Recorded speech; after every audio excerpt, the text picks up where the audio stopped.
Teori behavioristik adalah aliran dalam psikologi yang menjelaskan bahwa perilaku manusia terbentuk melalui interaksi antara stimulus dan respon dari lingkungan. Proses belajar dalam teori ini terjadi karena adanya penguatan, kebiasaan, serta pengalaman yang dialami individu. Teori belajar behavioristik sangat menekankan pada hasil belajar, yaitu perubahan perilaku yang dapat diamati, diukur, dan dinilai secara konkret. Hasil belajar diperoleh melalui proses penguatan respons terhadap lingkungan belajar, baik secara internal maupun eksternal. Belajar dalam teori ini berarti memperkuat hubungan, asosiasi, sifat, dan kecenderungan untuk mengubah perilaku. Teori belajar behavioristik dalam konteks pembelajaran bertujuan membentuk perilaku yang diinginkan. Pembelajaran behavioristik sering disebut juga sebagai pembelajaran stimulus respons.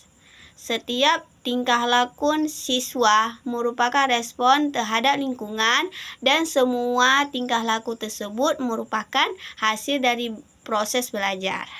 Penerapan pembelajaran behavioristik dapat meningkatkan kualitas pembelajaran jika diterapkan dengan pembelajaran behavioristik dapat meningkatkan kualitas pembelajaran jika diterapkan dengan baik. Teori ini masih relevan dalam konteks pembelajaran saat ini, dan penerapannya mudah ditemukan di lingkungan sekolah karena dapat meningkatkan kualitas peserta didik, menurut Rahayu dan Aisyah tahun 2019. Teori belajar behavioristik melihat belajar sebagai perubahan perilaku. Seseorang dianggap telah belajar jika ia mampu menunjukkan perubahan dalam perilaku. Pendekatan behavioristik mengakui pentingnya input stimulus dan output respon dalam proses belajar.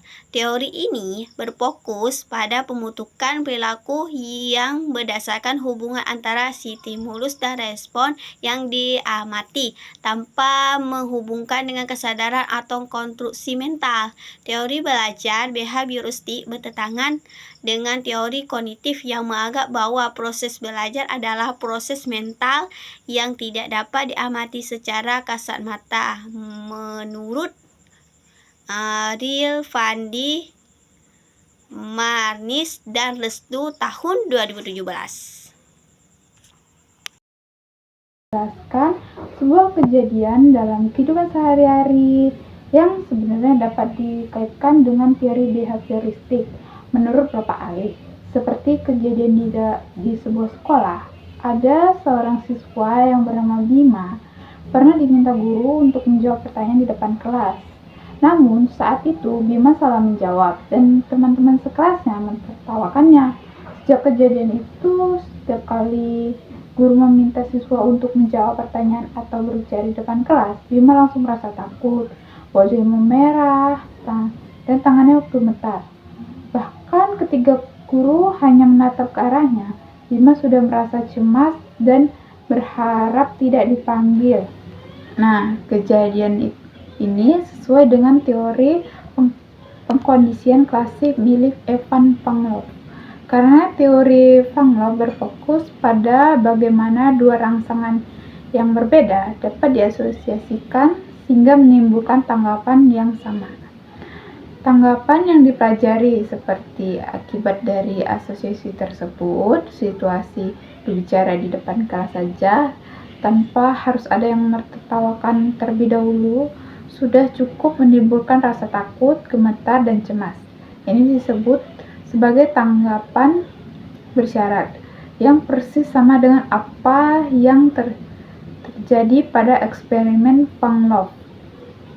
Baru ada reaksi yang tidak disengaja. Rasa takut yang dialami Bima terjadi secara otomatis dan tidak dapat dikendalikan oleh kesadarannya.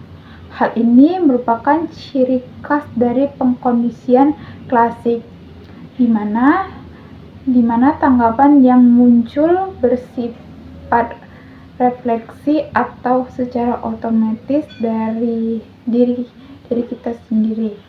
Sekian penjelasan saya. Assalamualaikum warahmatullahi wabarakatuh. Perkenalkan, nama saya Nabila Prisciliana Yasipa. Saya NIM 2304009. Saya Prodi Pendidikan Bahasa Indonesia. Saya unit 1. Nah, disinilah saya akan menjelaskan materi tentang teori Verbus Predestination Skinner. Di sebuah sekolah, guru membuat peraturan bahwa siswa yang datang tepat waktu selama 1 bulan penuh akan mendapatkan penghargaan berupa sertifikat, penghargaan, dan kesempatan menjadi ketua kelas untuk bulan berikutnya. Awalnya adalah berapa siswa yang sering terlambat, namun setelah mengetahui peraturan tersebut, siswa yang sebelumnya sering terlambat sekarang menjadi contoh bagi teman-teman lain untuk datang tepat waktu. Kejadian ini sangat sesuai dengan teori komunikasi appropriate yang ditemukan oleh Revok Schneider, karena Schneider menjelaskan bahwa perilaku akan semakin sering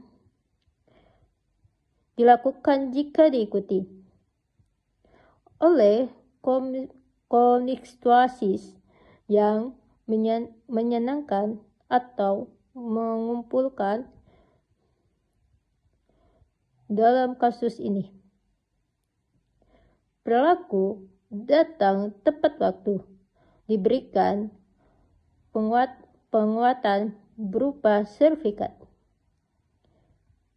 penghargaan dalam kesempatan menjadi ketua kelas. Hadiah ini bertindak sebagai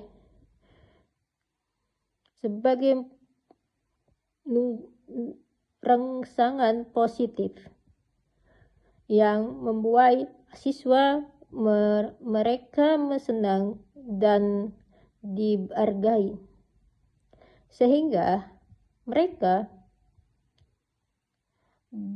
berdorong untuk mengulangi perilaku tersebut. Schneider Selanjutnya adalah teori Edward Thorndike. Pada teori ini sering kita temukan di lingkungan sekolah. Contohnya, ada seorang siswa bernama Lala yang awalnya ragu untuk mengikuti ekstrakurikuler pramuka karena takut akan tugas-tugas yang sulit dan memakan waktu. Namun, Lala memutuskan untuk mencobanya. Ternyata, dalam kegiatan pramuka Lala mendapatkan banyak pengalaman menarik, berteman dengan banyak orang baru, dan bahkan mendapatkan kesempatan untuk mengikuti perkemahan di luar kota yang sangat menyenangkan. Sejak itu, Lala menjadi sangat aktif mengikuti setiap kegiatan pramuka dan bahkan berusaha menjadi pengurus ekstrakurikuler tersebut agar bisa lebih banyak berpartisipasi. Kejadian ini sangat sesuai dengan hukum efek yang dikemukakan oleh Edward Thorndike, karena Thorndike menyatakan bahwa perilaku yang diikuti oleh akibat yang memuaskan akan cenderung diulang, sedangkan perilaku yang diikuti oleh akibat yang tidak memuaskan akan cenderung dihindari. Dalam situasi ini, perilaku mengikuti ekstrakurikuler pramuka diikuti oleh akibat yang sangat memuaskan, yaitu mendapatkan pengalaman yang seru, teman baru, dan kesempatan berkemah. Karena akibatnya menyenangkan, saya terdorong untuk terus mengulangi perilaku tersebut, bahkan menjadi lebih aktif. Thorndike juga menjelaskan bahwa pembelajaran terjadi melalui proses mencoba sesuatu dan melihat hasilnya. Awalnya saya ragu dan takut akan kesulitan. Ini adalah dugaan akibat yang tidak menyenangkan. Tetapi setelah mencoba dan menemukan bahwa hasilnya justru menyenangkan, saya memutuskan untuk melanjutkannya. Ini sesuai dengan proses trial dan error yang dijelaskan oleh Thorndike. Sekian dapat disimpulkan dari situasi perilaku di lingkungan sekolah. Terlihat bahwa teori behavioristik sangat relevan untuk menjelaskan bagaimana perilaku siswa terbentuk dan berubah.